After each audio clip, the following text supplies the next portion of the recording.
Why was everyone ignoring her at the briefing table? Rachel Torres stood at the edge of the tent, headset coiled in one hand, watching the men in flight suits argue over screens that showed a patch of hell, a narrow Afghan valley cut between two ridges like a scar. Red markers blinked across it, each one a Marine unit under fire, 250 of them, pinned, surrounded, out of ammunition. The voices in the tent were sharp, clipped, trying to sound in control, but the air smelled of fear, that quiet, metallic scent that only shows up when people realize they've already run out of good options. "They're done," one of the staff officers muttered under his breath. "Every route in that valley is compromised. No air corridors, no extraction points. They're finished." The operations officer glanced up from the feed. "Command says reinforcements ETA 4 hours. We hold position until then." 4 hours, another voice barked. "They won't last 30 minutes. Rachel didn't speak. She just stared at the map, tracing the ridgelines with her eyes. She studied that terrain before. Quiet nights after missions when the others went to the rec tent or the gym. She'd sit alone with a red light, unfolding maps, marking slopes and valleys, tracing escape routes that nobody asked her to memorize, just in case. Now those same lines felt alive again. The radio on the table spat static. Then a voice, raw, hoarse, panicked, cut through. "This is Ironclad 6. We're running dry, multiple wounded, mortars on our position, if reinforcements don't reach us soon." The transmission broke. A burst of static filled the silence. Someone swore under his breath. Rachel's jaw tightened. She knew what they were all thinking and what none of them would say aloud. They couldn't reach those Marines. And yet, she couldn't look away from that valley. Every line of that map felt personal now. Every ridge she'd memorized in silence came back like muscle memory. When she finally spoke, her voice was quiet but clear. "I can get in there." The room froze. Heads turned toward her, the quiet one in the corner, the transport pilot who wasn't supposed to talk during tactical briefs. The operations officer blinked, half confused, half annoyed. "Lieutenant Commander Torres, that valley's hot. You're not combat rated for that insertion." Rachel met his gaze. "I've flown that terrain. There's a shallow fold west of their position. It's tight, but I can put the Seahawk down there and start pulling them out." A pause, then laughter. Small, dismissive, the kind that hurts more than anger. "Torres, that's suicide," one of the fighter pilots said. "You'd be flying into a kill box. You're not in a gunship, you're in a taxi." The word hit her like it always did. Taxi, transport driver, support only. She heard those labels her entire career. Too careful, too quiet, too not one of us. But Rachel had never been interested in being one of them. She looked back at the map, eyes hard now. "With respect, sir, those Marines don't have hours. They have minutes. I can get in before the enemy seals the western ridge." The battalion commander's voice was low, deliberate. "Negative. You're not risking a Navy asset on a suicide run. That's final." Final. That word was supposed to end it. But Rachel's mind didn't stop. It was already flying through the numbers. Air density, torque margins, rotor clearance, descent angles. She could see it all, the smoke, the fire, the narrow shelf where she might land, the seconds between life and death when everything would have to be perfect. And yet it was possible. Barely. She turned away from the table. Her heartbeat was calm, too calm, the kind of calm that only shows up when you've already made your decision. Outside, the sun was dropping low over the desert. Heat shimmered across the tarmac, and somewhere beyond the horizon, gunfire echoed like distant thunder. Rachel's crew chief, Marcus Lee, was waiting beside their Seahawk, arms folded, grease-stained gloves hanging from his belt.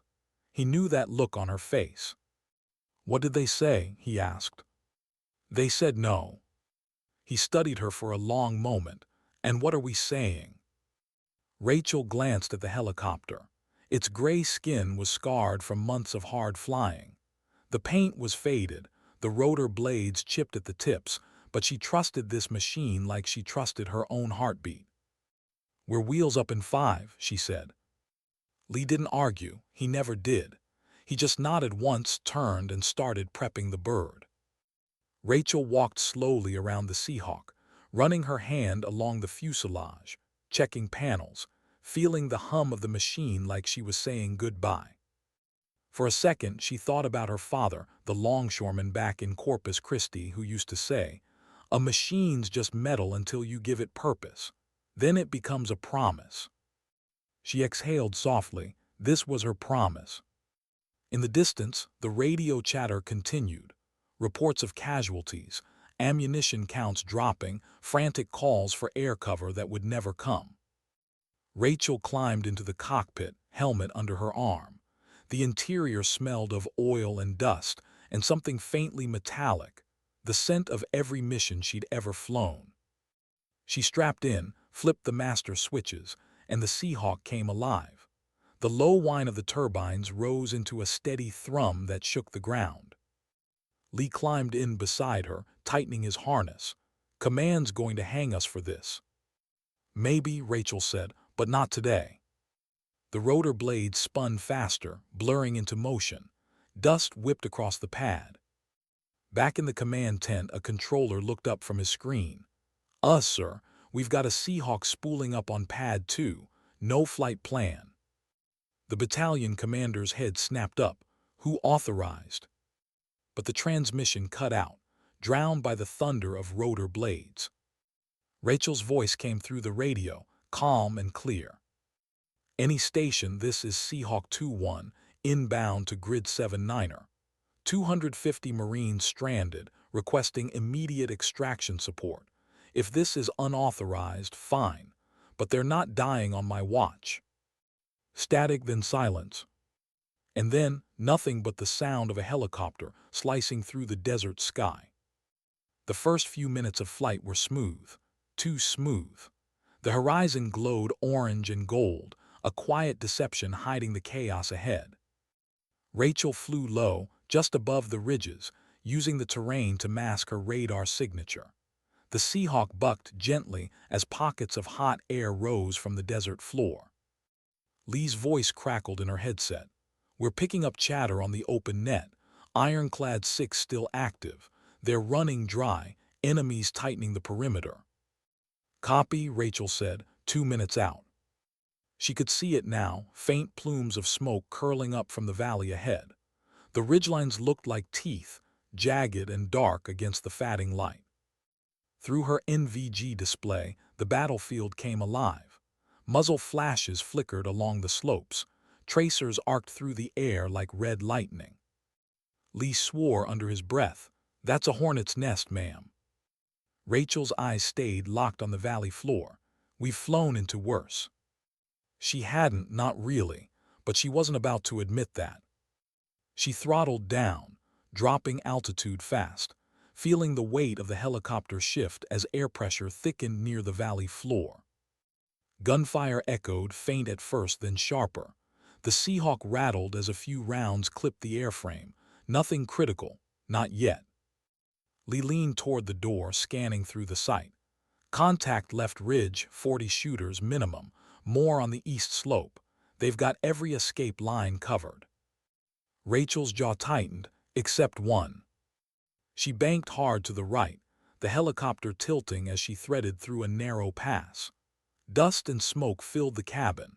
Her hands moved like they had a memory of their own, small, precise corrections, adjusting pitch and torque by instinct. Tracer fire flashed again, closer this time. She could feel the percussion through the cockpit glass. "Lee, pop smoke now." He yanked the pin on the first canister and tossed it. Purple smoke burst from the hatch, swirling into a thick curtain. The rotors caught it, whipping it into a blinding wall that swallowed the valley below. Rachel dove straight through it.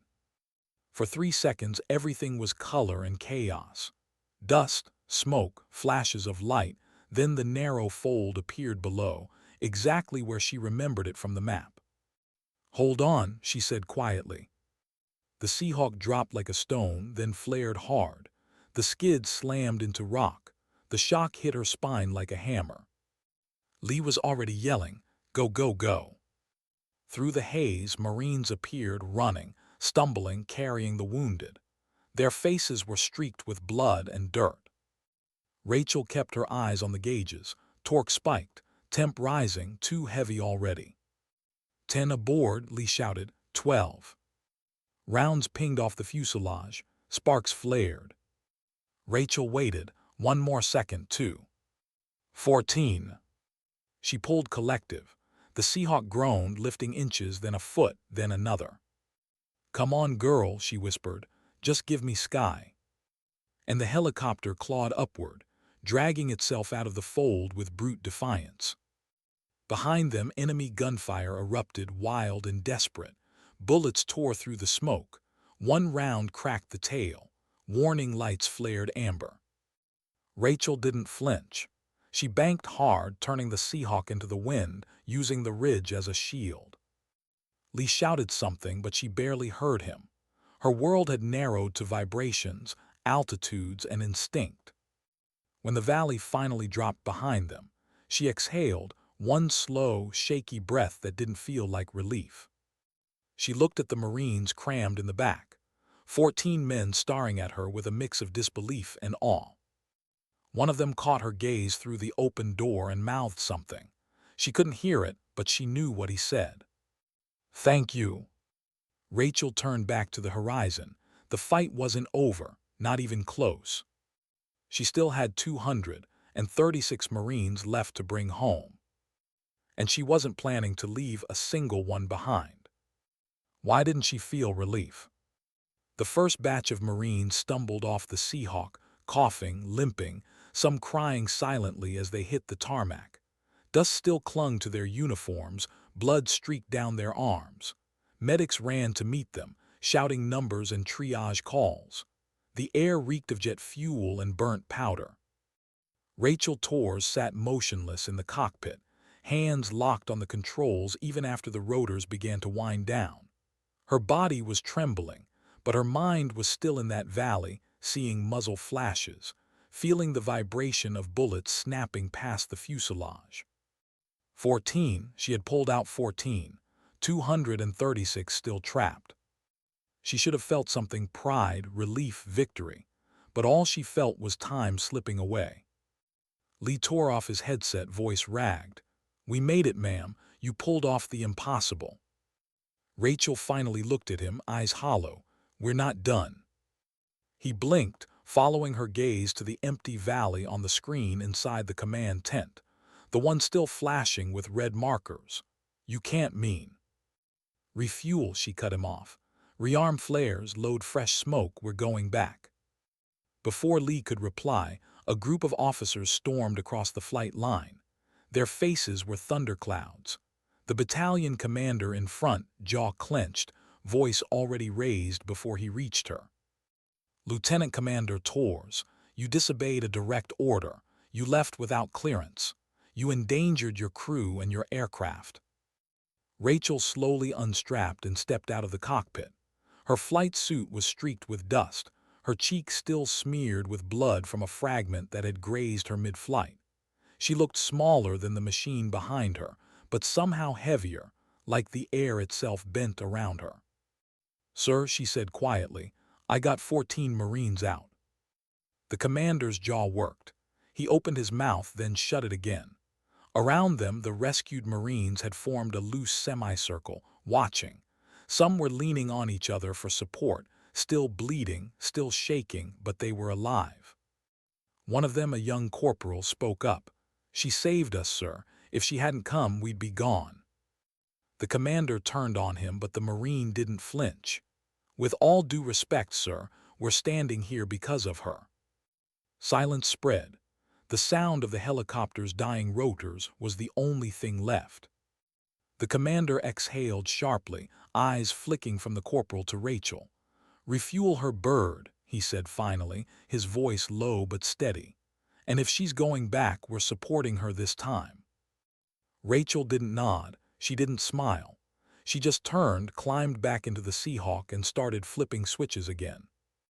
Inside, her pulse had slowed to something unnatural, a stillness that came only in the middle of chaos, the moment before a decision that can't be undone. Lee reattached his harness, shaking his head with a small grin. "You really think we can do this again?" Rachel's eyes stayed on the gauges. "I don't think I fly." He let out a low whistle. "Copy that, ma'am." As the refueling team worked beneath them, Marines and mechanics clustered nearby, whispering. A few had their phones out, filming the battered helicopter. Smoke-stained, riddled with holes, till rotor patched with quick epoxy. It looked more like a survivor than a machine. But when the turbines screamed back to life, it sounded alive again. Rachel eased the throttle. The Seahawk shuddered, rose, and lifted clear of the pad, leaving behind the floodlights, the pointing fingers, and the disbelief. The second approach was worse. Even before she reached the valley, she could hear the difference in the radio traffic. The Marines' voices were thinner, hoarser, some barely above a whisper. "This is Ironclad 6. We're still holding, casualties heavy, ammo nearly gone." Rachel tightened her grip on the cyclic. "Hang on, Ironclad, we're inbound." No answer came, just the pop of static and the distant sound of explosions bleeding through. Lee's voice cut in. "They're moving mortars closer to the center. You'll have maybe 30 seconds on the ground, tops." "Then 30's enough," she said. When the valley came into view again, it looked even worse than before. Smoke curled thick and black. Fires burned along the slopes. Tracers laced the air in red and green, streaking through the dusk like angry comets. "Jesus," Lee muttered, "it's a furnace." Rachel throttled down. "We go low, same entry, west fold." "Ma'am, that fold's getting pounded. They've adjusted fire." "I know." She dropped the Seahawk fast, a dive that made the alarm scream in her headset. The world blurred into streaks of rock and smoke. "Flares," she ordered. Lee hit the switch. White-hot trails burst from the bird, curling and snapping through the air as heat seekers tried and failed to lock. Tracer rounds ripped past. One slammed into the side panel, another cracked the plexiglass near her shoulder. She ignored both. "Hold it," she whispered. The ground raced up. She kicked rudder, banking sideways, bleeding speed, slamming the collective down. The Seahawk dropped into the fold like it was falling into the earth itself. The skids hit with a crunch. Dust exploded. Lee yelled over the intercom, "Load, move, move." Through the haze, more Marines appeared, a dozen this time, sprinting, dragging the wounded. Their faces were lit by the flames climbing the ridges. Rachel kept one hand on the collective, one eye on the gauges, torque redlining again. She could almost feel the metal groan beneath her fingertips. Rounds pinged off the tail. A mortar exploded somewhere nearby, close enough to rattle the cabin and shower them in dirt. 10 aboard," Lee shouted. 13. "Go," Rachel barked. The Seahawk lifted again, a mechanical scream that sounded more human than machine. As they rose, an RPG streaked through the smoke, heading straight for them. Rachel yanked the cyclic, kicking left pedal so hard her knee slammed the console. The bird spun, flares streaking. The rocket missed by meters, detonating below in a blossom of fire. Lee's laugh was half relief, half hysteria. "They just tried to end us." Rachel didn't answer. Her voice was low, almost detached. "They missed." The Seahawk tore back up the valley, weaving between ridges, every movement precise, instinctive. Bullets chased them, but she flew like the air itself belonged to her. When they crested the ridge, the Marines in the back cheered. Some shouted, some wept. One just sat with his head in his hands, shaking silently. Rachel said nothing. Her eyes stayed forward, watching the horizon tilt as she lined up the heading for home. Back at the base, the pad lights flashed green again.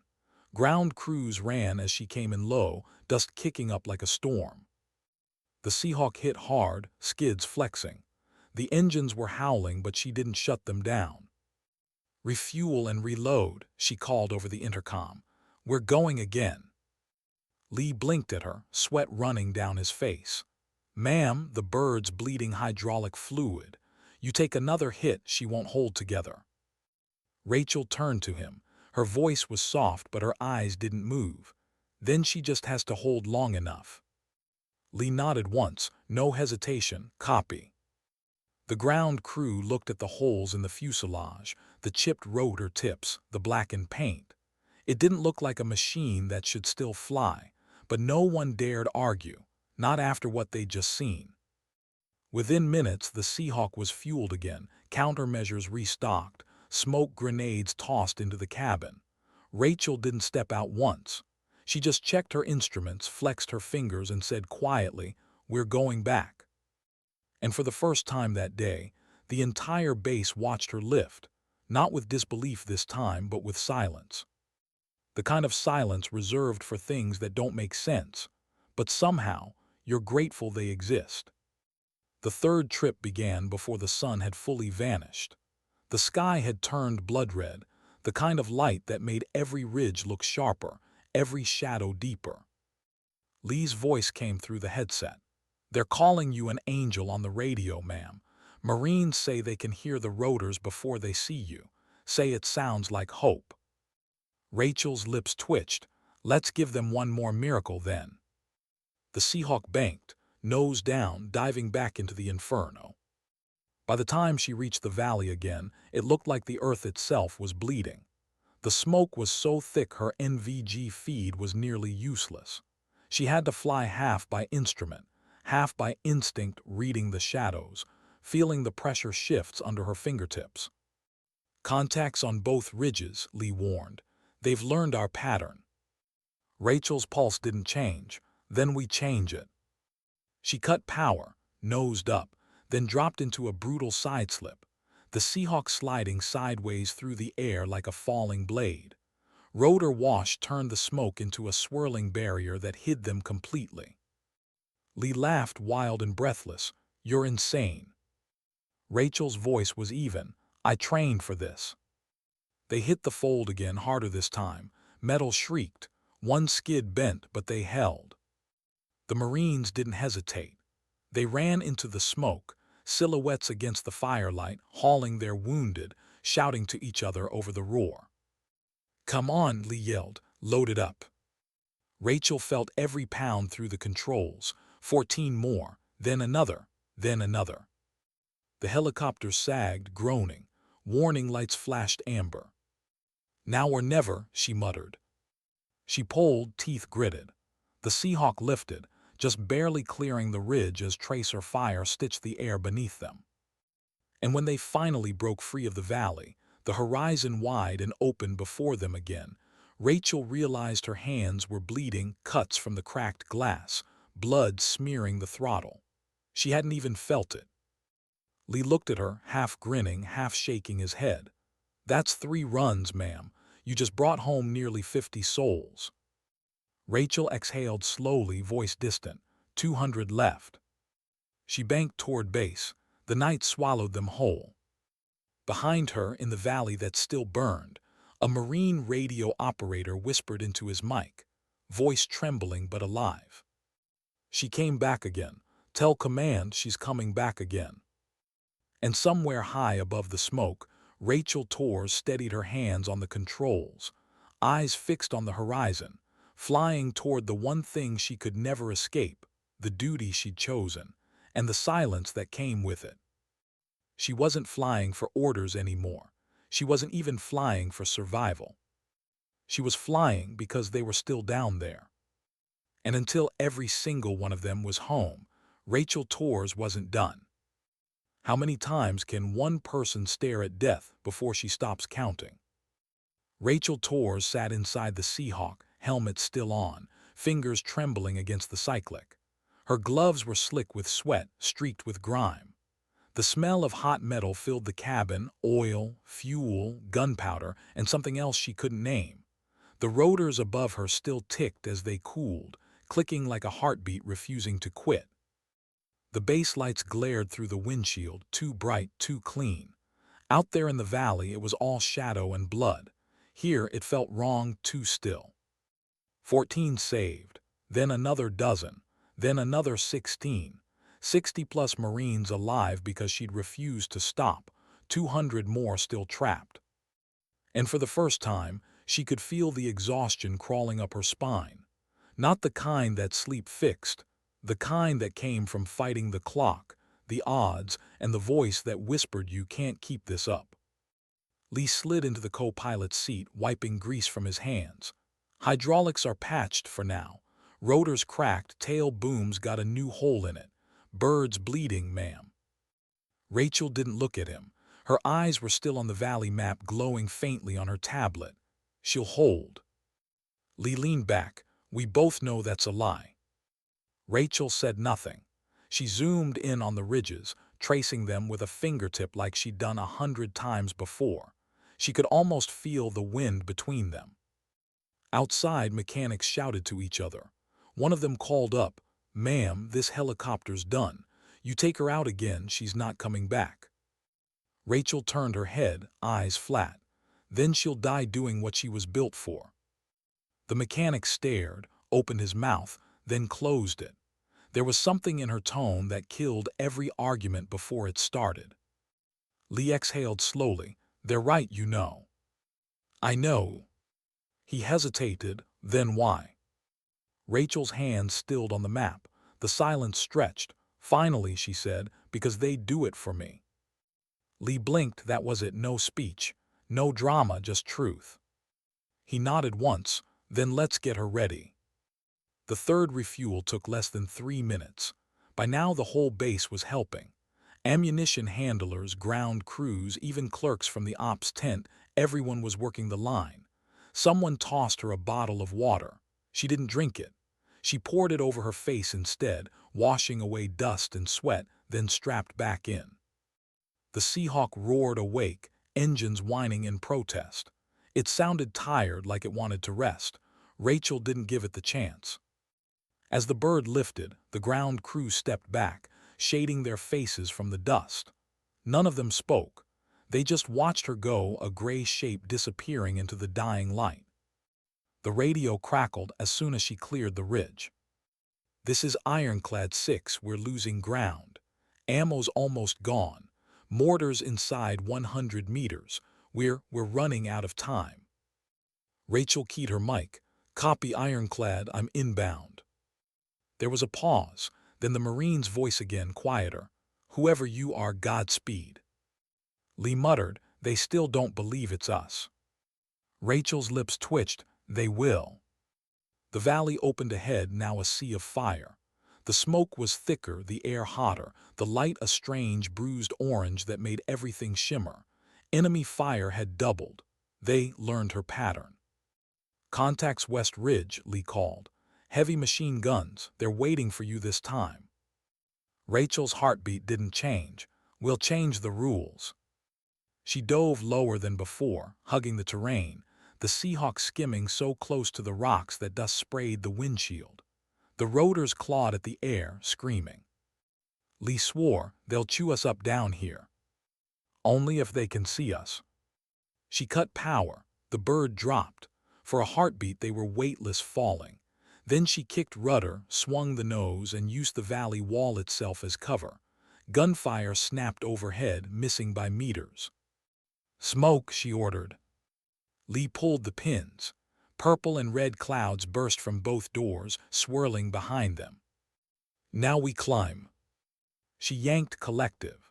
The Seahawk surged upward through its own smoke, bursting out of the haze directly above the Marines' position.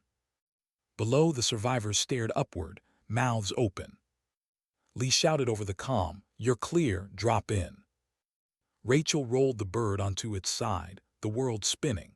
For a moment the horizon vanished, all sky and smoke and fire. Then she leveled out, flared, and slammed the skids onto the rock shelf again. Move, Lee yelled, let's go. Marines sprinted through the haze, silhouettes in the firelight. They threw the wounded aboard, climbed in after them, shouting numbers. 10. 13. 15. Bullets tore through the smoke.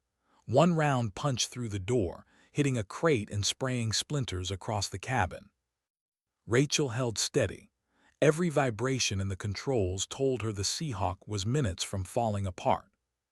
"Go, go, go," Lee shouted, slamming the hatch shut. Rachel pulled collective again.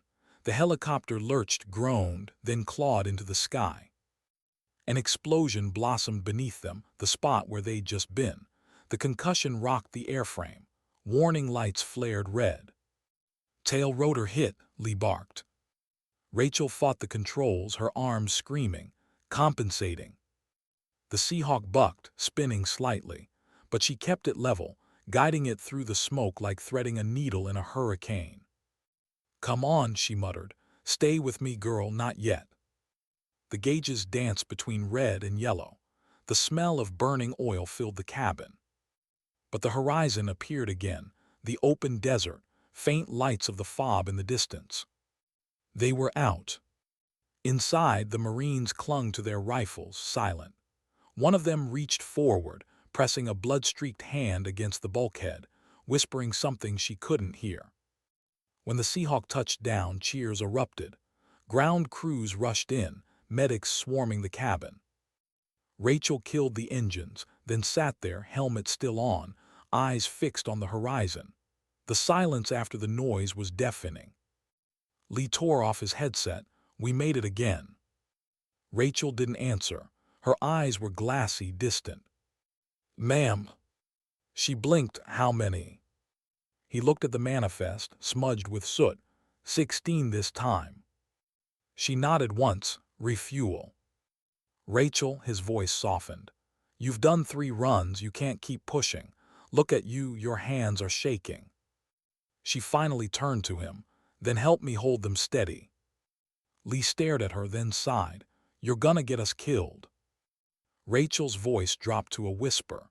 "If we stop now, we'll be the reason 200 Marines die. I can live with pain. I can't live with that." Lee swallowed hard. "All right, ma'am, one more." The 4th mission began in darkness. The sun was gone, the desert swallowed in shadow. The only light came from the fires still burning in the valley. They looked like stars fallen to earth. Inside the cockpit, the glow of the instrument panel painted Rachel's face in pale green. Her eyes were bloodshot but clear. The exhaustion had burned away, replaced by something else, a kind of terrifying calm. Lee adjusted his headset. "Night vision's half dead. We'll be flying blind through half the run. Then we'll use what's left." He laughed dryly. "You mean luck." Rachel's hands tightened on the controls. "Luck, just skill no one noticed yet." The Seahawk lifted again, slower this time, heavier, its rotors whining under strain. It felt alive but fragile, like a heartbeat too close to stopping.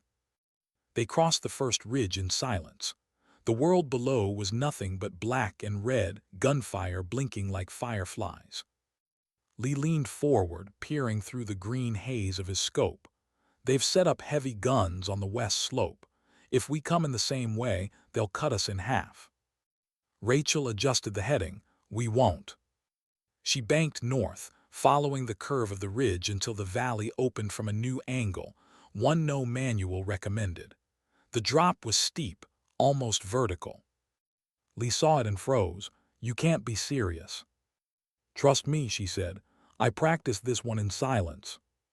And then she dove. The Seahawk fell nose down, rotors screaming, every alarm in the cockpit wailing. Gravity slammed them into their harnesses. The ground rushed up, the valley a blur of shadow and flame. At the last second, Rachel pulled. The helicopter flattened, skids brushing the rock, the engines howling in protest. Lee shouted, "You just cheated physics." Rachel's voice was calm. "Physics doesn't care if you're desperate enough." She flared, dropped smoke, and hit the fold again, the 4th landing of the night. Marines ran through the darkness, guided by the glow sticks Lee threw into the dust. Their faces were ghosts, eyes wide, teeth flashing in the strobe of gunfire. One tripped and went down. Two others lifted him, dragging him toward the helicopter. Rachel's hand stayed steady on the controls. Her entire world had shrunk to vibrations and timing, the exact second she'd have to pull to lift clear again. 15 aboard, Lee shouted. 17. Go. She pulled. The Seahawk screamed. The metal around her feet glowed faintly from the heat. Tracer fire followed them up. A round slammed through the belly plate, sparks flying. Another hit the tail. Lee cursed. Tail lights out. We're losing control authority. Rachel fought the pedals, compensating with micro-adjustments. Her shoulders burned. Her hands ached. She could feel the machine shaking beneath her, bones of steel groaning like they were alive. Just a little more, she whispered. The desert horizon tilted, then steadied. The bird cleared the ridge again, barely. Lee let out a long breath. 4 runs, ma'am. You've done more than anyone thought possible. Rachel's response was quiet, almost a whisper. Possible was never the point. When they landed, the base erupted in noise, Marines shouting, medics running, cameras flashing. The Seahawk looked like something dragged out of a furnace. Panels were warped, paint blackened, rotor tips chipped to silver. Rachel unstrapped slowly. Her arms shook from fatigue. Lee slumped back, eyes closed. That was the last one, right? Rachel didn't answer. He opened one eye. Ma'am. Her gaze was on the horizon again, the dark outline of the ridges still flickering with distant fire. Not yet, she said softly. They're still out there. Lee groaned. You're gonna make me regret ever trusting you. But he smiled as he said it. Because deep down, he already knew they'd go again.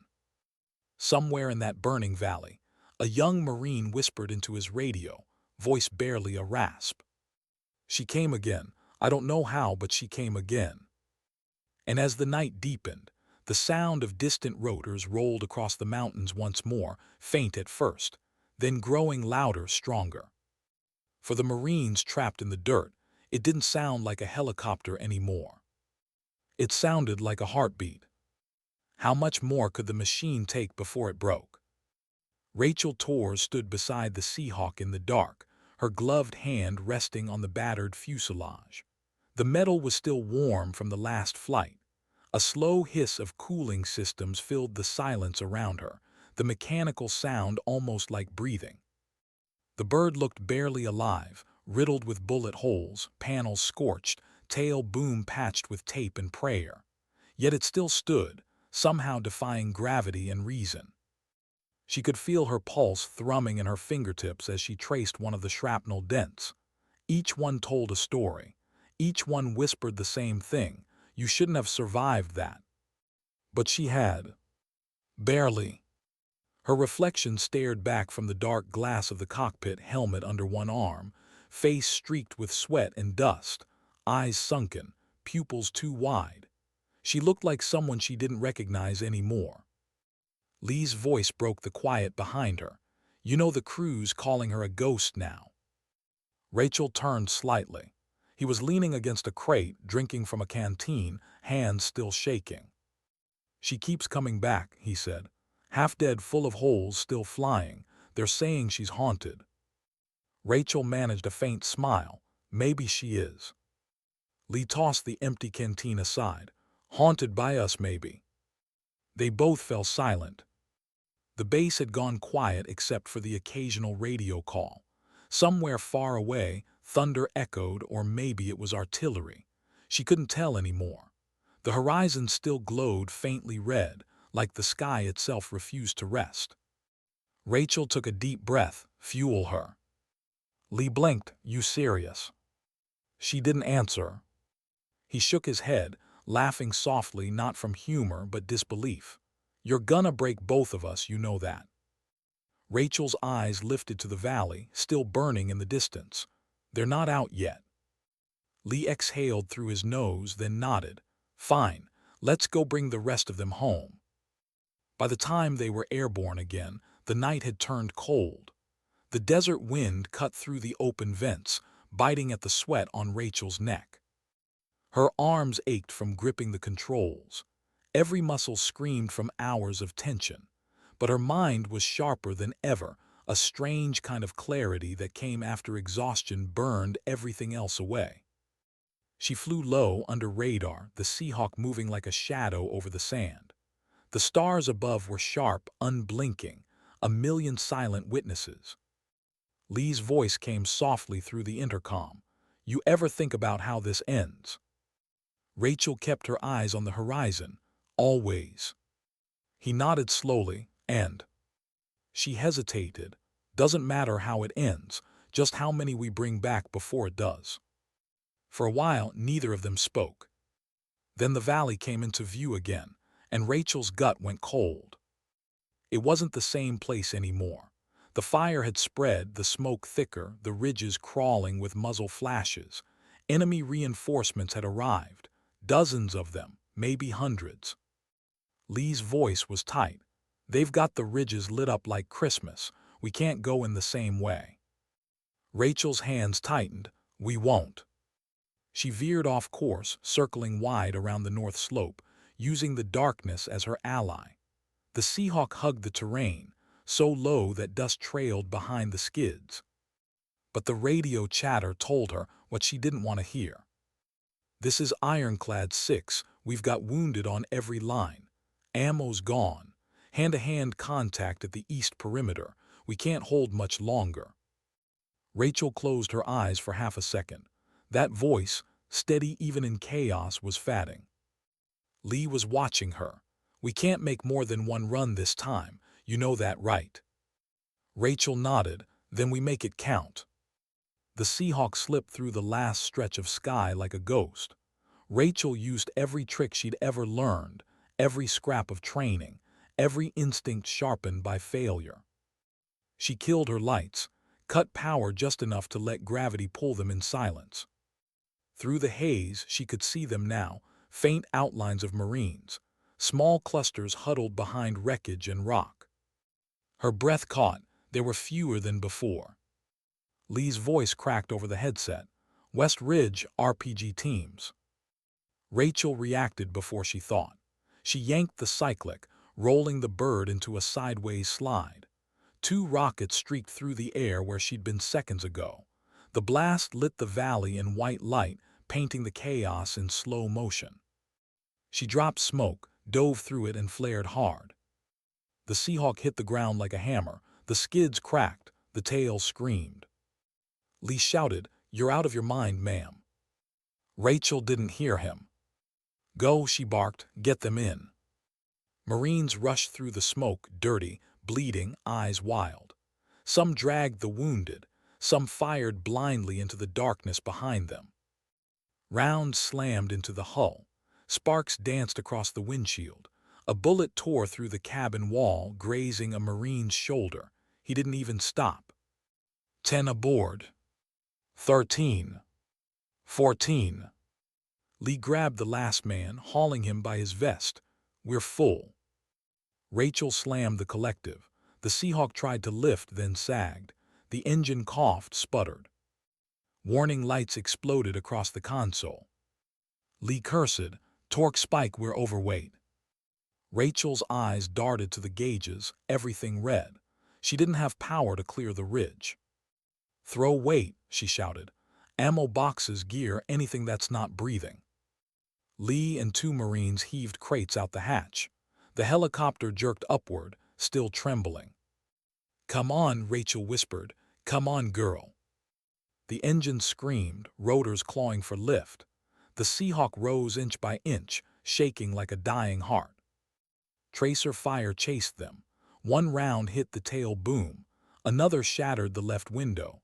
Shards of plexiglass cut across Rachel's cheek. She didn't even blink. Lee yelled, tail controls failing. Rachel's voice dropped to a whisper, "Not yet." She pulled every ounce of power she had left. The stick felt heavy, almost immovable. "Just one ridge," she muttered. "Just one more ridge." The Seahawk staggered upward, rising through smoke and chaos. Below, the valley was a storm of muzzle flashes. Mortars popped like angry stars. Then light. The horizon broke open. The desert stretched before them again, vast and silent. Lee sagged in his seat, breath ragged. You did it. Rachel didn't answer.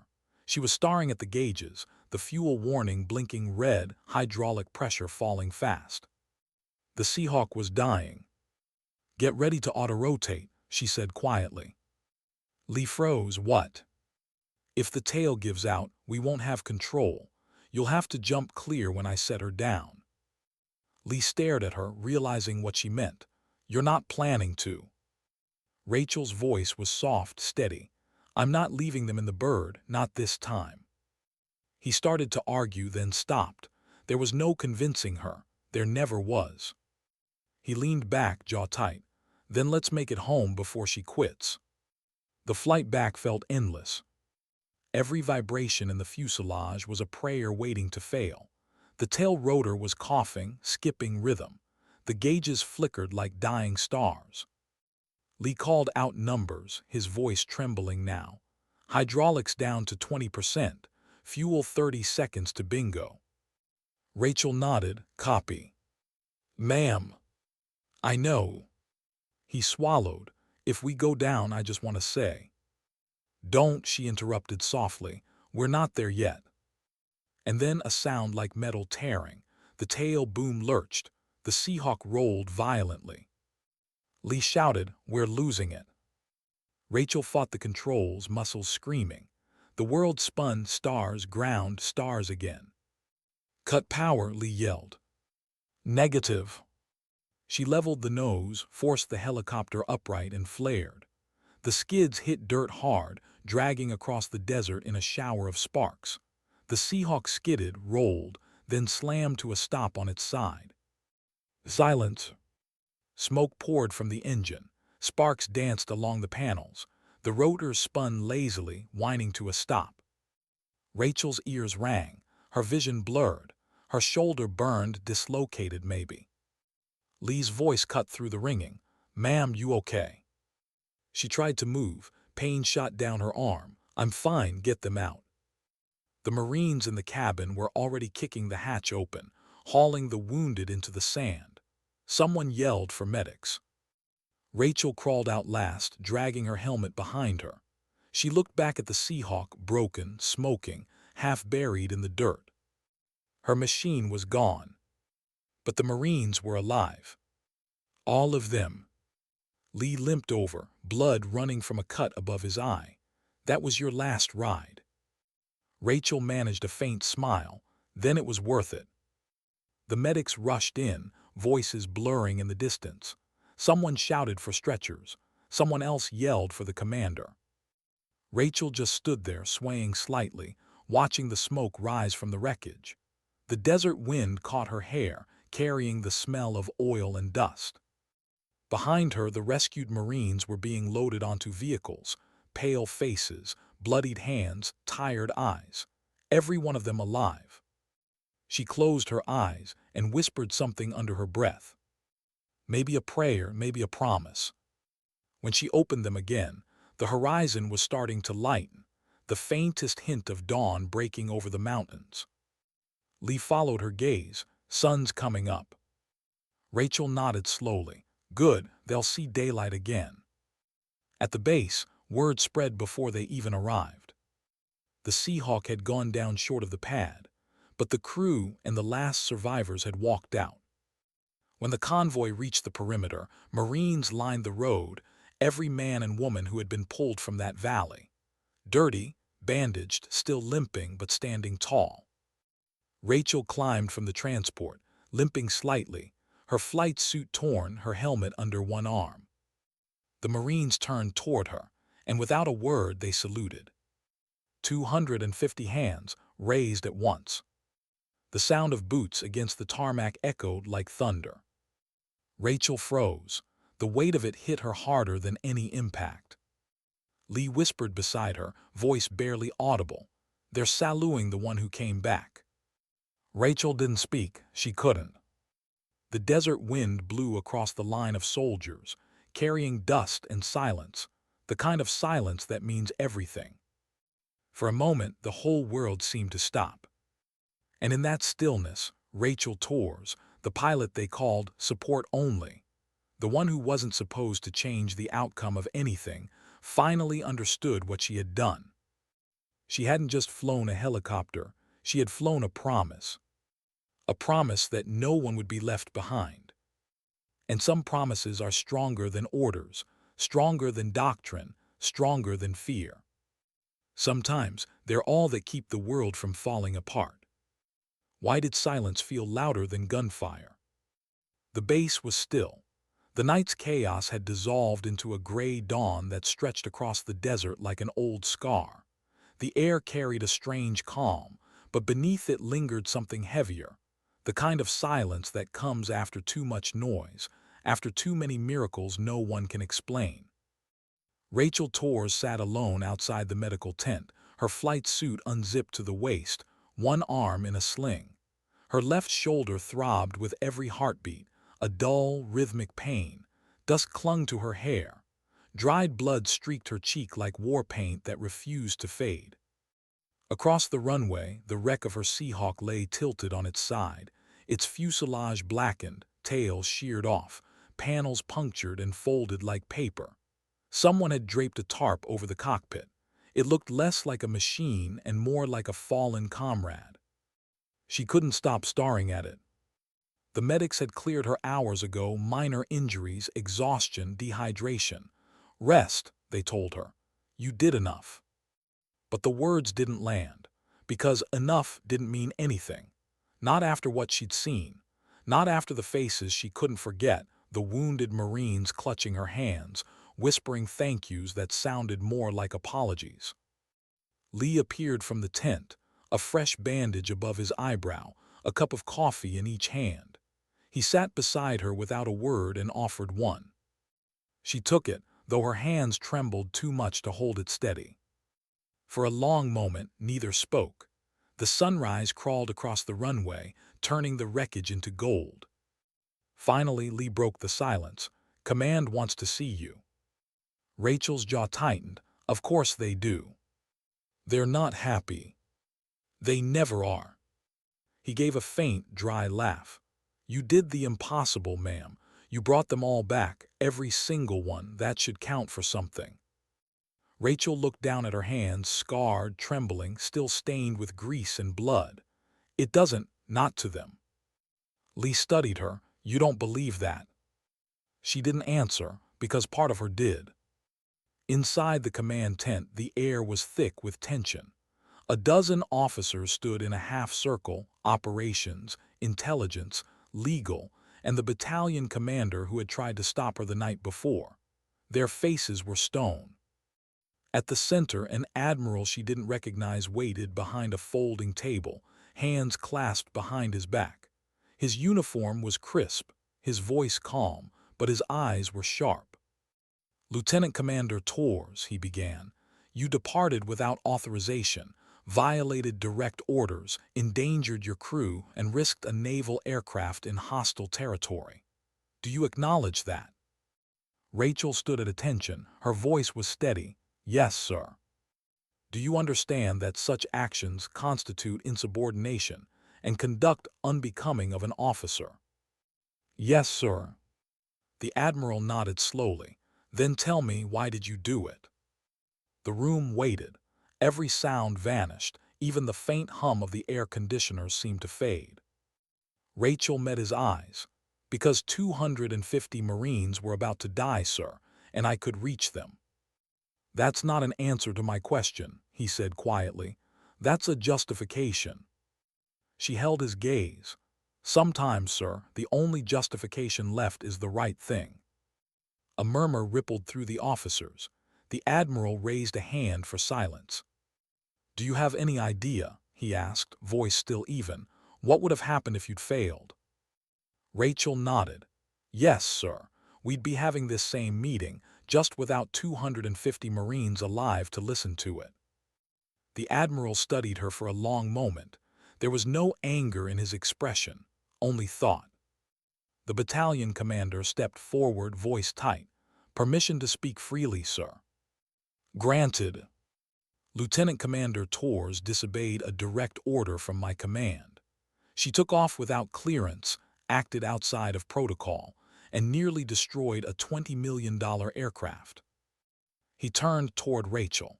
You're lucky your crew's still breathing. You're lucky those Marines even had time to thank you before you wrecked that bird. Rachel didn't move. With respect, sir, luck had nothing to do with it. Then what did?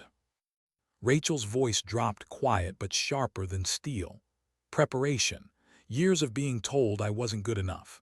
Years of being told I was just support. Every time someone said that, I learned harder, flew longer, trained in silence. I wasn't supposed to be ready for last night, but I was. The commander's jaw clenched. You risked your life and your crew. Rachel's eyes didn't waver. Yes, sir, because someone had to. For a moment, no one spoke. Then the admiral cleared his throat. That'll be all, gentlemen. The others hesitated, exchanging looks, but he didn't repeat himself.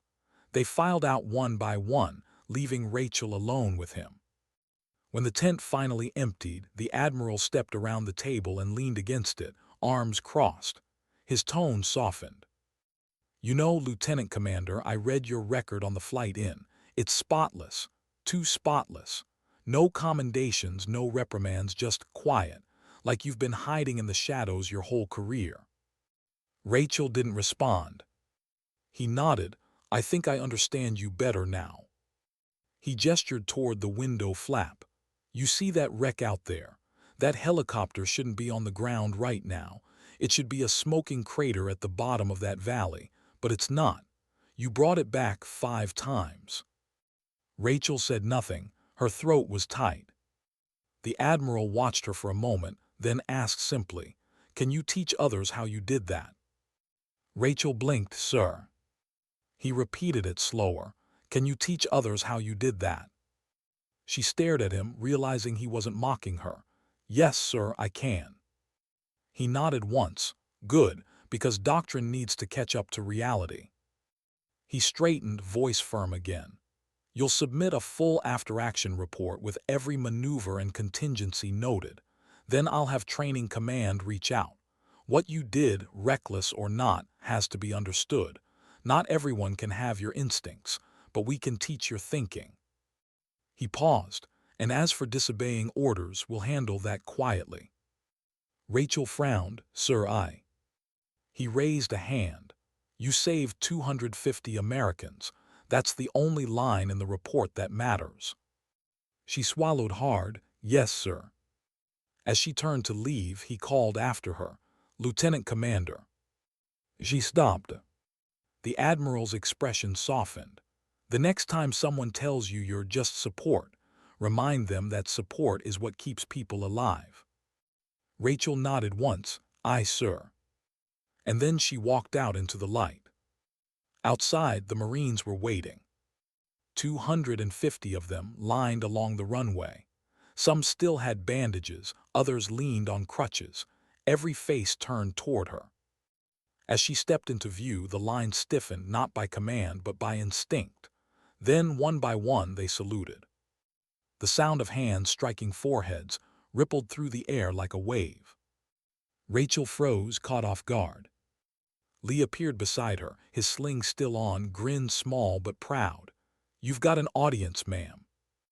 Rachel didn't speak. She just looked at the faces in front of her, faces she had seen in the valley, covered in blood and dust, now alive under the dawn light. One Marine stepped forward, ironclad 6, the company commander she had lifted out last.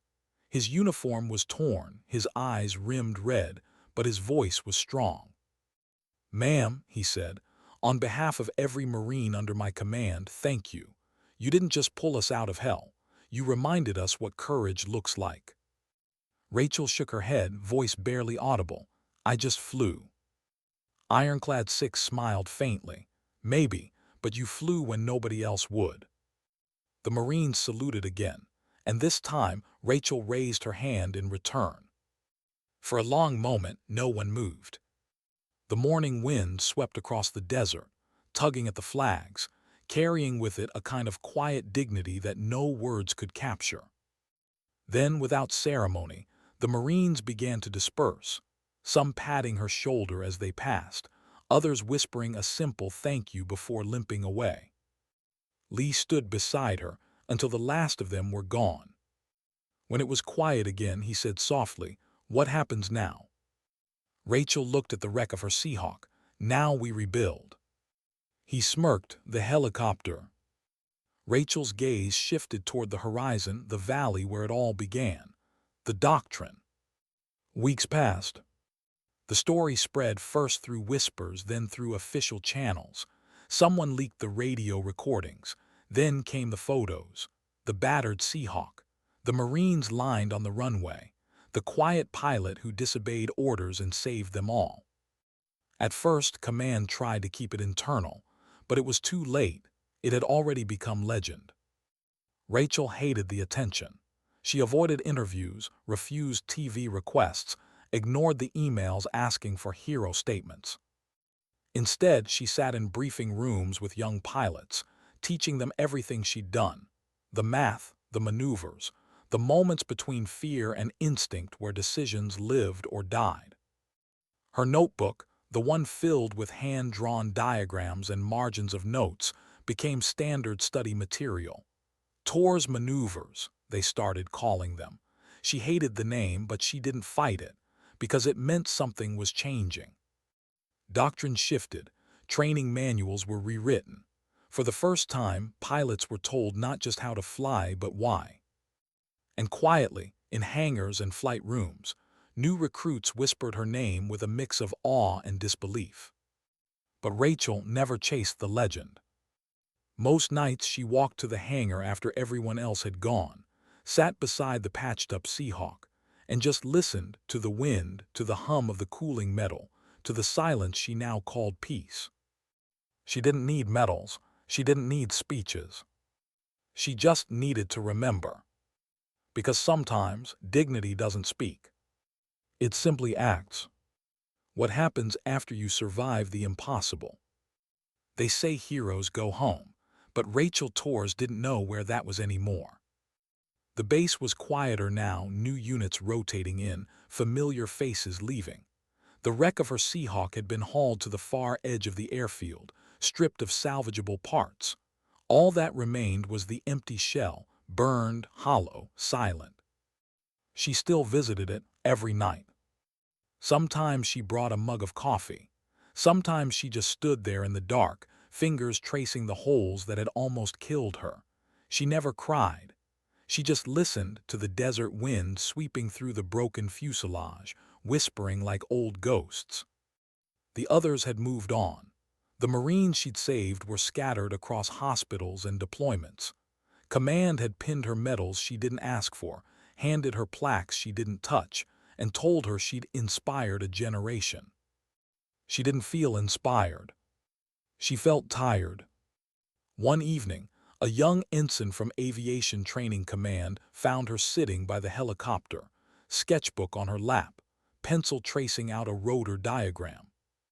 "Ma'am." Rachel looked up slowly. "Yeah." The ensign hesitated, awkward and nervous. I'm supposed to deliver this." He handed her a sealed envelope, official Navy letterhead. Rachel took it, nodded, and watched him walk away before opening it. Inside was a single sheet, orders. Reassignment, Naval Flight Instruction Command, Pensacola. Effective immediately. At the bottom, a note in handwriting she recognized. Teach them what they don't put in the manuals. No signature, just the same blue ink the Admiral had used during her debrief. Rachel folded the letter carefully and looked at the horizon. The sun was setting again, that same pale orange bleeding into the desert sky. She whispered to the wreck beside her, "Looks like we're going home, girl." The wind answered with a hollow sigh. Pensacola was a world away. Humidity replaced dust. The air smelled of salt instead of smoke, and the hangars, spotless, sterile, felt nothing like the ones she'd left behind. Rachel's new office was small, barely big enough for a desk and 2 chairs. She didn't decorate it. The walls stayed bare, white, impersonal. Every morning she taught classes, emergency maneuvers, combat extraction theory, rotor control under fire. The students hung on her every word. To them she wasn't a person, she was a story. When she walked into the simulator bay, they went silent. When she spoke, they scribbled like their lives depended on it. Sometimes she caught them staring, the same look you'd give a ghost you weren't sure was real. Rachel never corrected them. She just taught.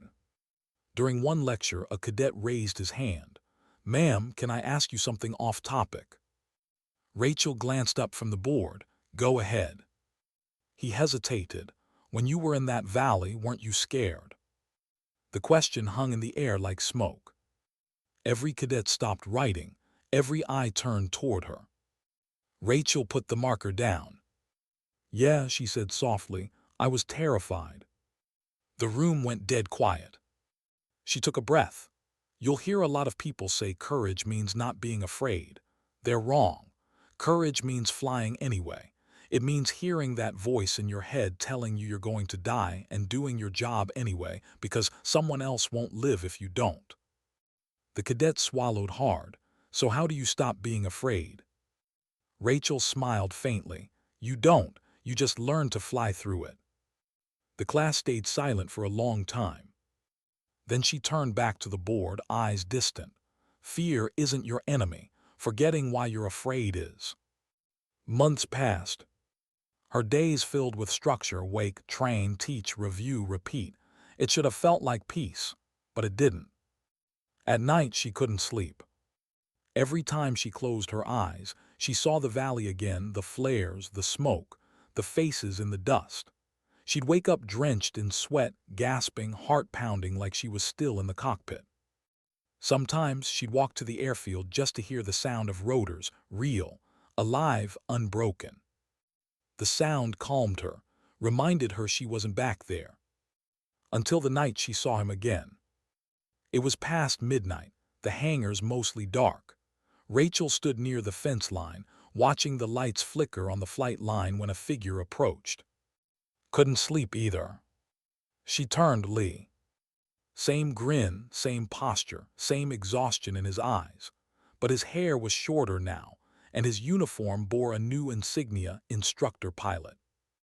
Rachel smiled faintly. "Didn't think I'd see you here." "Command's idea," he said, joining her at the fence. "Apparently, surviving 5 suicide runs makes you qualified to teach others not to try them." Rachel chuckled softly. "You always did have a way with luck." He looked at her. "You look the same." "I don't feel the same." "I know." They stood there in silence, the night air heavy with the sound of distant waves. Lee finally said, "You know I still hear it sometimes." "Hear what?" "The rotors, the way they screamed on the last run.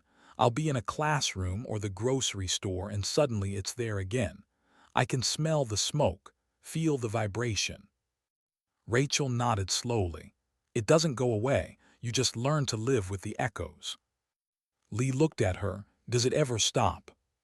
She hesitated. "No, but one day you stop wishing it would." Weeks turned into seasons. Rachel's reputation grew quietly. Her lectures became legend among flight trainees. She never raised her voice, never exaggerated. She just told the truth, the kind that made people think long after the class ended. One of her students, a young woman named Harris, stayed behind after every session. She was sharp, instinctive, hungry, exactly like Rachel had been once. One afternoon, after the others had gone, Harris asked, "Ma'am, can I ask something personal?" Rachel nodded. "Do you ever wish you hadn't done it? That mission, I mean." Rachel leaned against the desk. "Every day." Harris frowned. "You regret saving them." Rachel shook her head. "No, I regret how many I didn't save before them." The cadet hesitated. "But you saved all 250. Rachel's eyes drifted to the window. "Not everyone comes back from a mission alive. Some of us just keep breathing." Harris didn't understand, not fully, but she nodded anyway. Rachel smiled softly. You'll understand someday, and when you do, you'll fly better because of it." Later that night, Rachel sat alone in her office, the hum of the bass faint through the walls. A stack of evaluation reports sat untouched on her desk. Instead, she opened a small, worn notebook, the same one she'd carried in the cockpit. Inside were sketches of flight paths, notes scrawled in pencil, and on the last page, a line she didn't remember writing. "If I don't make it back, tell them I wasn't trying to be brave. I was trying to be enough." She stared at the words for a long time, then closed the notebook gently. There was a knock at the door. Lee stepped in holding 2 mugs, still awake. Rachel smiled faintly, still teaching. He set 1 mug down.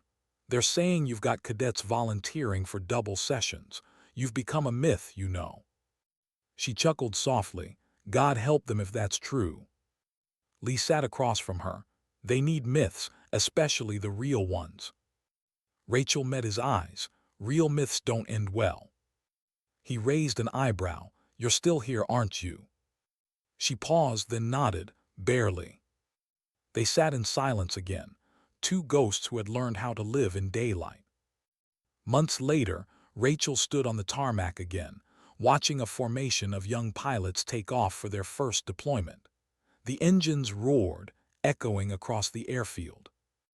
As the last helicopter lifted, Harris looked down from the cockpit and saluted. Rachel returned it, her chest tightening with something that felt halfway between pride and ache. Lee came up beside her. "You did good." Rachel's eyes stayed on the rising aircraft. "She did better." He smiled. "You think you'll ever fly again?" Rachel thought for a long time before answering. "Maybe someday, but not for medals, not for missions." He tilted his head. "Then for what?" Her eyes followed the helicopters fading into the sky. For silence, for peace. That night she walked back to her quarters, stopping once by the water. The ocean shimmered under the moonlight, calm, endless, alive. She knelt, ran a hand through the cold surf, and whispered, "We made it back." It wasn't a prayer, it was a confession. Then she stood, wiped her hands, and looked toward the dark horizon. Somewhere far beyond it, a desert slept beneath a ruined sky. Somewhere out there, a burned helicopter rusted quietly under the sand. And for the first time in a long time, Rachel Torres didn't feel guilty for leaving it behind. Because she finally understood something no medal or report could explain. Heroism isn't about how much you endure. It's about what you preserve in yourself afterward. The mission had ended, but her life, the quiet human part, was just beginning. How long can peace last before it starts to feel like waiting? Rachel Torres had almost learned how to live again. Her mornings were predictable: coffee, classrooms, the smell of fuel on the breeze. Her nights were quieter now. No nightmares loud enough to wake her, just echoes that faded before dawn. But every routine hides a fracture. Hers came in the form of a knock on the hangar door. She turned. A uniformed courier stood at the threshold, envelope in hand. "Ma'am, orders from Fleet Command. Immediate." She didn't take them right away. The last time someone had said immediate, she'd flown into hell. Finally, she accepted the envelope and waited until the footsteps faded before breaking the seal. Assignment: Advisory Liaison, Combat Rescue Evaluation. Location: Classified Theater, Forward Deployed. Purpose: Oversight of live extraction training. At the bottom, requested by name. Rachel closed her eyes. Of course it was. 48 hours later, she was on a transport headed east, back across the ocean, toward the endless tan of desert that had once defined her life. Lee had caught up with her before she left. "You don't owe them anything," he'd said. She'd smiled faintly. "Maybe not, but I owe her." He knew who her meant. The machine, the ghost, the part of herself that had stayed behind in that valley. Now, as the transport descended through heat haze, the airfield below came into view, different base, same color, same smell of dust and jet exhaust. Rachel stepped out into the sun and felt the old weight settle on her shoulders again. The new unit called themselves Raptor Squadron. Young, eager, loud. She could tell by the way they laughed too easily that none of them had seen what she'd seen. The commanding officer, Major Keene, greeted her with a handshake that was more formality than respect. "Lieutenant Commander Tors," he said, "or should I say the legend herself, heard a lot about you." "Just Rachel's fine," she replied. Keene smirked. "Well, Rachel, we're running a live extraction drill in 2 days. Simulated down Marine platoon, enemy emplacements, heavy fire. We'd appreciate your expert eyes." She nodded. "You don't want my eyes, Major, you want my memory." He raised an eyebrow. "Same thing, isn't it?" Rachel didn't answer. That night she walked the flight line. The helicopters were newer, sleek MH-60 RS with upgraded avionics, spotless paint, computers for everything. She ran a hand along one of the fuselages, smooth, cold, untested. A young pilot approached, helmet tucked under her arm. "Ma'am, your tour's right." Rachel smiled, guilty. The pilot grinned nervously. "Lieutenant Ava Raines, I studied your flight reports. The tour's maneuver, it's legendary." Rachel chuckled softly. "It's also the reason I can't lift my left arm past my shoulder anymore." Ava blinked. "Still, it saved lives." Rachel's gaze softened. "So did luck. Never forget which one runs out first." Ava hesitated. "We could use some of both tomorrow." Rachel tilted her head. "Tomorrow?" "Yes, ma'am. We're doing a pre-run flight, testing terrain mapping before the full drill." Rachel frowned. "At night?" Ava nodded. "Simulating the valley conditions you flew through." Rachel's stomach tightened. "You're running that in darkness with untested crews." "Command wants realism." Rachel looked toward the horizon, flat, endless, already fading into dusk. "Realism kills faster than the enemy." Ava didn't know what to say. Rachel sighed. "I'll be on comms just in case." By midnight the base was alive again. The sound of rotors thumping, radios crackling, engines howling against the still air.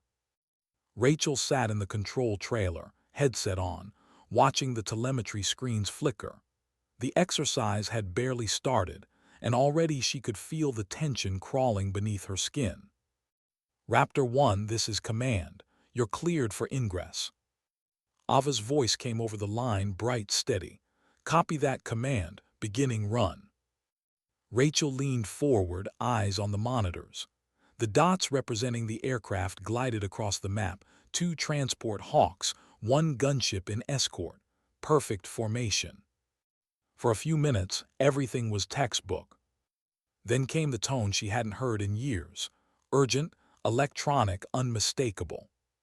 "Missile warning." Rachel's heart seized. "What the hell?" "Command, this is Raptor 1. We've got lock-on signals, multiple. This wasn't in the scenario." Major Keene cursed.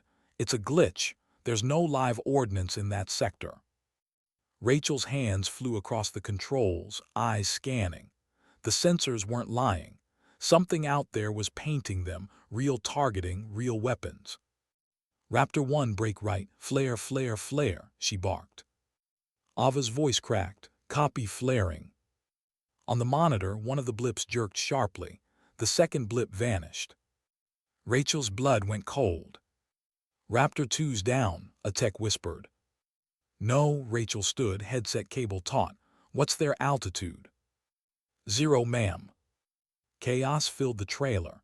Shouting, overlapping orders, scrambled frequencies. Rachel pressed her mic. "Raptor 1, report." Static, then Ava's voice, ragged. "Raptor 2 took a hit, unknown source, went down in the canyon. We're circling." "Negative," Rachel snapped. "Do not re-enter that canyon, we don't know what's down there." Ava hesitated. "Ma'am, they're my crew." Rachel's throat tightened. She said it just like I would have. Keene stepped forward. Pull her back tours, we can send ground teams. Rachel shook her head. They won't make it in time. Then what? She grabbed a spare helmet off the rack. I'm going up. Minutes later, Rachel was sprinting across the tarmac toward an idle helicopter. Mechanics shouted after her, but she ignored them. Her legs moved on instinct. Lee's voice echoed in her head. You don't owe them anything. Maybe not, but someone once flew for her when no one else would. She climbed into the cockpit, flipped the master switch, and felt the machine come alive beneath her. The vibrations thrummed through her bones like déjà vu. As the rotor spooled, she keyed the radio. Control, this is Ghost Actual, lifting for search and rescue. Keen's voice exploded in her ear. Tours, stand down, that's an order. Rachel's hand tightened on the cyclic. So was the last one. She lifted into the darkness. The desert unfolded below, endless ridges bathed in silver moonlight. She flew low, following the transponder ping of the downed bird. Her muscles remembered every contour, every shadow. Raptor 1, this is Ghost Actual. Do you copy? Ava's voice came back strained. Copy, Ghost. I've got visual on too. It's bad. Fire in the tail. I'm trying to hover. Hold position. I'm inbound. Rachel pushed the throttle. The engines howled in protest. Minutes later, she saw it, the burning wreck of the transport, half buried in sand. Ava's helicopter hovered above, searchlights cutting through smoke. Raptor 1, you're too low. Pull up before the draft pulls you in. I can't. They're still moving inside. Rachel's chest tightened. She dropped altitude, easing the bird alongside Ava's. We'll do it together. You hold light, I'll extract. Ma'am, you're not cleared for. Neither were you. Ava hesitated, then steadied her hover. Rachel kicked the side door open, clipped a rescue line, and descended into the smoke. The heat hit like a furnace. The air burned her lungs, but she moved anyway. Inside the wreck, 2 crewmen were trapped under twisted metal, one conscious, one not. Rachel crouched low. You're okay, I've got you. Ma'am, who? Doesn't matter. She heaved at the debris, muscles screaming. One piece shifted enough to free the trapped Marine. Above, the rope jerked. Ava shouted, You've got 20 seconds before the fire hits the fuel line. Rachel grabbed the wounded man, hooked the harness, and signaled up. The cable snapped taut, lifting them clear just as the wreck exploded below. The shockwave threw her sideways, but Ava caught them in the rotor wash, holding steady as Rachel, and the Marine swung beneath the belly. When they finally cleared altitude, the radio crackled with Ava's breathless voice. I've got you, ma'am. Rachel exhaled, staring down at the inferno shrinking below. I know. They touched down minutes later. Medics rushed forward, dragging the wounded to stretchers. Ava climbed out, ripping off her helmet, eyes wide with adrenaline. Ma'am, that was insane. Rachel pulled her own helmet off, hair plastered to her face. Yeah, she said quietly, it was. Keen stormed across the tarmac, fury and relief battling on his face. What the hell was that? You could have been killed. Rachel looked him in the eye. Then it would have been for the same reason last time. He stopped, something in her tone freezing him mid-sentence. Ava stepped between them. Sir, with respect, if she hadn't gone, we'd be pulling bodies instead of survivors. Keen opened his mouth, then closed it. He looked at Rachel again and saw something in her expression that silenced him. He nodded stiffly, understood. Then he turned and walked away. Hours later, Rachel sat alone on the flight line, helmet beside her, staring at the horizon. The wreck still burned faintly in the distance. Ava approached quietly, sitting down next to her. You knew, didn't you? Ava said softly, that something like this could happen. Rachel nodded. Technology changes, situations don't. The air still kills careless pilots the same way it always did. Ava studied her. Why'd you really come back? Rachel was silent for a long moment. Then, because the next generation deserves someone who remembers what forgetting costs. Ava exhaled. You think we'll ever stop repeating it?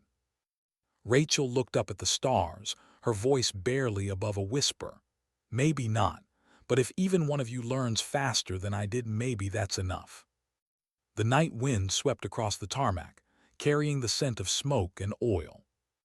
Ava said quietly, they'll write this one down too. Rachel smiled faintly. Then maybe they'll finally understand it wasn't about being brave, it was about being responsible. At dawn, she walked the edge of the runway alone. The desert light crept across the horizon, turning the wreckage gold. In the distance, young pilots prepared for takeoff, their rotors slicing the air with familiar rhythm. Rachel paused, closed her eyes, and listened. It didn't sound like war anymore. It sounded like continuity. A heartbeat passing from one generation to the next. How do you say goodbye to a life that never really let you live? Rachel Torres stood at the edge of the airfield, boots sunk into the dust, the early morning wind tugging at her sleeves. She had been back for 6 months, but the base still hummed with her name, half legend, half ghost. Every new pilot knew her story. Every mechanic still whispered the valley. But stories grow heavy when they don't end. Today, she had come to write her own ending. A convoy idled behind her, boxes packed, gear stowed, transfer papers signed. She wasn't leaving the Navy, not yet. Just stepping away from the cockpit, from the noise, from the endless replay of rotor blades in her head. For the first time in years, she felt the weight begin to lift. Lee joined her, hands in his pockets, squinting into the sun. So it's true, you're really doing it. Rachel smiled faintly. You make it sound like I'm quitting. He shrugged. You are from flying at least. I'm not quitting, she said quietly. I'm landing. He chuckled. Never thought I'd see the day. Neither did I. They stood in silence, watching 2 new pilots run pre-flight checks on a Seahawk. The machine's paint gleamed in the morning light, fresh, unscarred. Rachel's gaze softened. She's beautiful. Lee nodded. They rebuilt her from your wreck. New engine, new tail, same serial number though. Guess they wanted to keep the ghost happy. Rachel's breath caught. My old bird.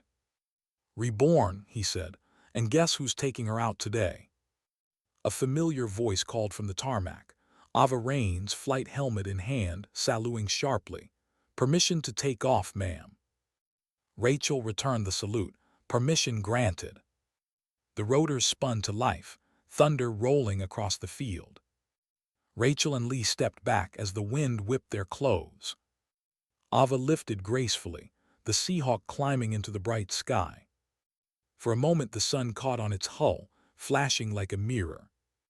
And Rachel saw it, herself, years younger, rising into the same sky, chasing the same impossible promise. Lee glanced at her. How's it feel? Rachel's voice trembled just slightly. Like watching a heartbeat leave your chest and realizing it'll keep beating without you. He smiled softly. That's legacy tours. She nodded, eyes never leaving the helicopter until it became a dot against the horizon. That night the base held a small ceremony. No cameras, no speeches, just a quiet room, low lights, and the people who mattered, her crew, her students, the ones who had flown because she once refused to stop. A table in the corner held her flight helmet, its visor scratched, its paint faded. Next to it lay the logbook she had carried since her first deployment. The cover was worn smooth, the pages stiff with sweat and oil.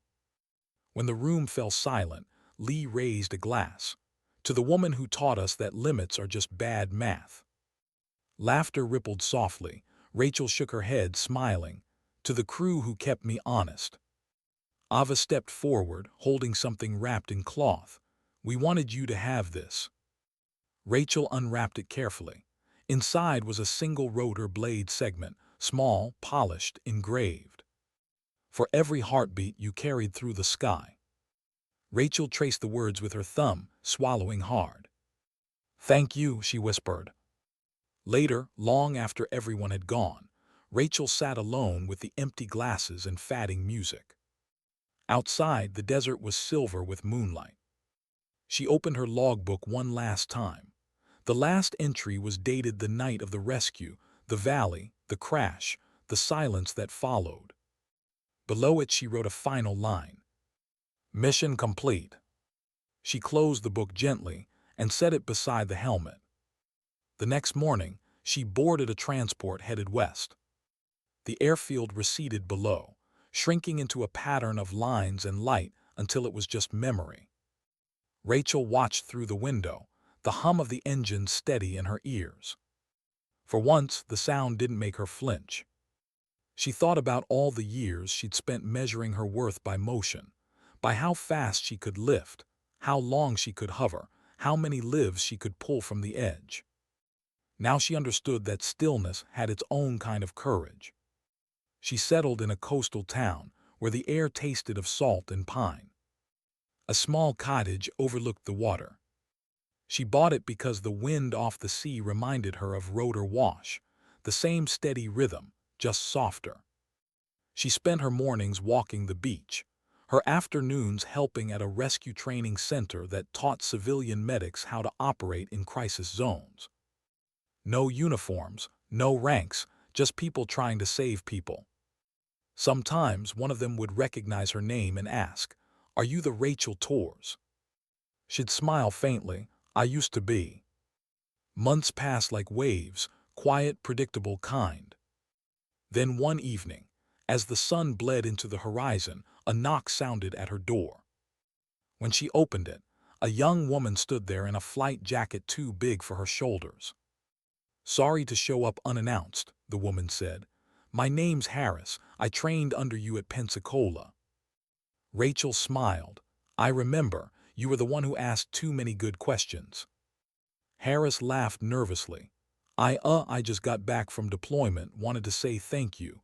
We used your extraction pattern last month, saved 6 people." Rachel's chest tightened. "You did that?" "Maybe, but only because you taught us to." They stood in the doorway, the sound of the ocean filling the spaces words couldn't. Harris reached into her jacket and pulled out a small patch, the same squadron insignia Rachel had worn years ago. "I thought you might want this back," she said. Rachel looked at it for a long time, then she shook her head. "No, keep it. Someone has to keep flying." Harris nodded slowly. "Will you ever come back?" Rachel glanced toward the water, the horizon stretching endlessly ahead. "I never really left," she said softly. That night she walked down to the beach. The tide was low, the sand cool beneath her boots. She carried the rotor engraving in her hand, turning it over under the moonlight. The wind off the sea rustled her hair, whispering like the voice of an old friend.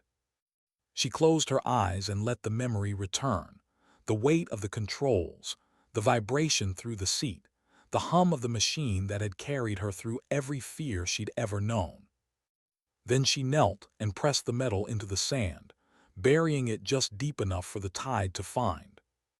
"Rest easy," she whispered. "You've earned it." The waves rolled over it, washing away the last trace of shine.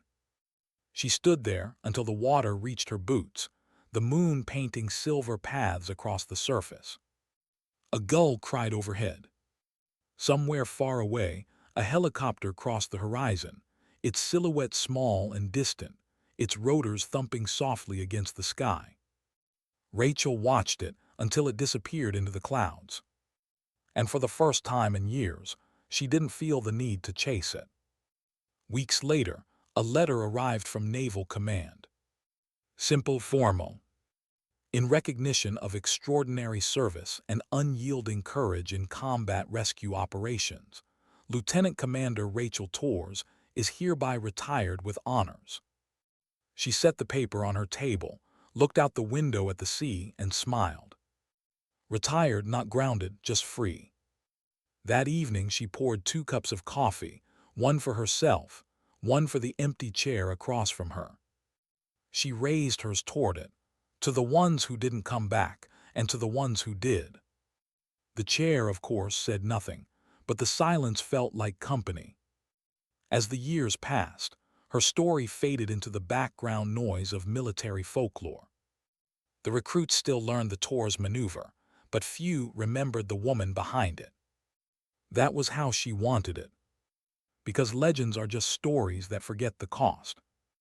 On her 65th birthday, she walked the same beach again, hair silver now, posture slower but still straight. In the distance, she saw a rescue helicopter sweeping low over the waves, its spotlight scanning for a drifting boat. She paused, shading her eyes. The rotor beat echoed across the water. For a heartbeat, the sound merged with memory, then faded into something else, gratitude. Rachel smiled. "Keep flying," she murmured. "Always keep flying." She turned toward home, footprints vanishing in the wet sand behind her. The sky above burned orange and violet, and the wind whispered across the dunes, the same rhythm that had followed her all her life. She paused once more, looking back at the horizon where sea met sky. And in that moment, quiet, unhurried, infinite, she finally understood what all those years had been leading to. It was never about war, never about victory, never about the story they told. It was about a single, simple truth. That when the world is burning and the sky is falling, someone still chooses to lift. Not for glory, not for orders, but because humanity survives through those who act when silence would be easier. Rachel Torres walked home under the fading light, the ocean at her back, the sound of distant rotors blending with the wind. And as darkness settled, the last line of her story wrote itself, quiet, honest, and true. Sometimes dignity doesn't speak. It simply acts.